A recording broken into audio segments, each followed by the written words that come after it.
प्रणाम गुरुजी। आज के बच्चे शिक्षा और जो देश की सेवा में आना चाहते हैं, ये क्यों नहीं हो रहा है? अच्छा जी, बहुत अच्छा प्रश्न, अति उत्तम प्रश्न है आपका। सभी मित्रगण, शिष्यगण, भक्तगण और श्रेष्ठ जन को मेरा प्रणाम। सुप्रभात, सिया राम, राधे कृष्ण। चैनल को सब्सक्राइब करें, लाइक करें, कमेंट करें, बेल आइकन को प्रेस करें और शेयर जरूर करते रहें। आज के समय में बच्चों का ध्यान पढ़ाई में नहीं लगता है, सही बात है। पढ़ाई में मन न लगने का कारण एक है बुरी संगति और दूसरा है मोबाइल। मोबाइल अगर बच्चे के हाथ में होगा वो पढ़ नहीं सकता। बच्चे की पॉकेट में हमेशा पैसे रहेंगे, वो बच्चा पढ़ नहीं सकता।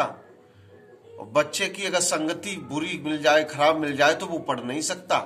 इसलिए इन तीनों चीजों का ध्यान रखना पड़ेगा। शिक्षक को भी रखना पड़ेगा और माता पिता को भी रखना पड़ेगा। मोबाइल बच्चों को कम से कम दें। जो सही आदत के बच्चे नहीं, उनके साथ अपने बच्चे को ना भेजें। और तीसरा जो है, बच्चे परिवार के प्रति क्यों नहीं मुड़ रहे? क्योंकि उनको हम संस्कार नहीं सिखा रहे। संस्कार सिखाने वाला कौन होता है घर में?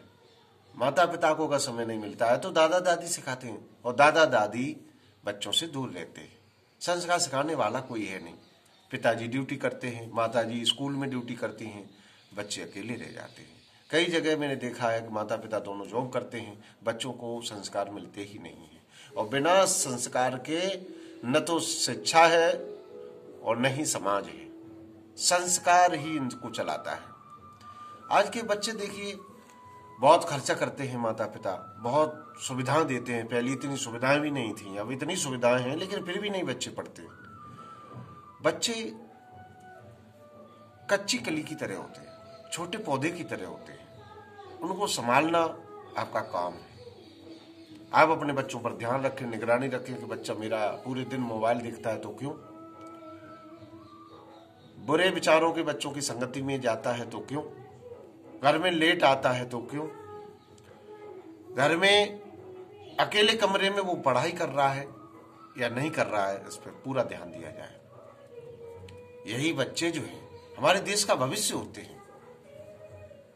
आज बच्चे स्कूल के छात्र हैं और कल ये देश के भविष्य बनेंगे। इसलिए बच्चों पर जो बहुत बड़ी जिम्मेदारी आने वाली है, इसलिए इनको मजबूत बनाएं और कोशिश करते रहें, छोड़े नहीं। एक अच्छा आदमी एक अच्छी कोशिश हमेशा करता रहना चाहिए। अच्छी बात बता देना किसी को, उससे वो सुधरे या न सुधरे, लेकिन आपकी आत्मा में संतोष जरूर होगा। दुनिया सुधरे या न सुधरे, लेकिन आपको अपना काम करना है। आपको लोगों को अच्छी अच्छी बातें बतानी है, बच्चों को भी प्रेरित करना है। आज के बच्चे खुद नहीं समझ रहे कि मैं क्या हूं। इस देश के बहुत बड़ी जिम्मेदारी बच्चों के ऊपर आने वाली है। और भी हाल ही में देखिए 26 जनवरी आने वाली है, तो बच्चों को पढ़ाओ, बताओ, समझाओ।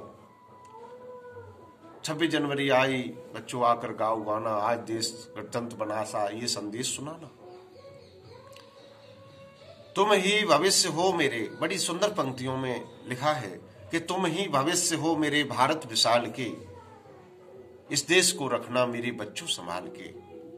देखो कहीं बर्बाद ना हो जाए बगीचा, देखो कहीं बर्बाद ना हो जाए बगीचा, इसको हृदय के खून से बापू ने है सींचा। रखा है चिराग शहीदों ने बाल के, इस देश को रखना मेरे बच्चों संभाल के। एटम बमों के जोर से ऐठी है ये दुनिया, बारूद के एक ढेर पर बैठी है ये दुनिया। तुम हर कदम बढ़ाना जरा देखभाल के, इस देश को रखना मेरे बच्चों संभाल के, इस देश को रखना मेरे बच्चों संभाल के। बड़ी सुंदर पंक्तियां अंत में 4 लाने हैं कि वतन की आबरू बनकर जब ऐसे लार निकलेगा, मसीहा को चुना जिसने वो वफादार निकलेगा। अगर हमला हुआ हिंदुस्तान की आन पर शैलेश, तो बच्चा बच्चा जंग को तैयार निकलेगा, बच्चा बच्चा जंग को तैयार निकलेगा। जय हिंद।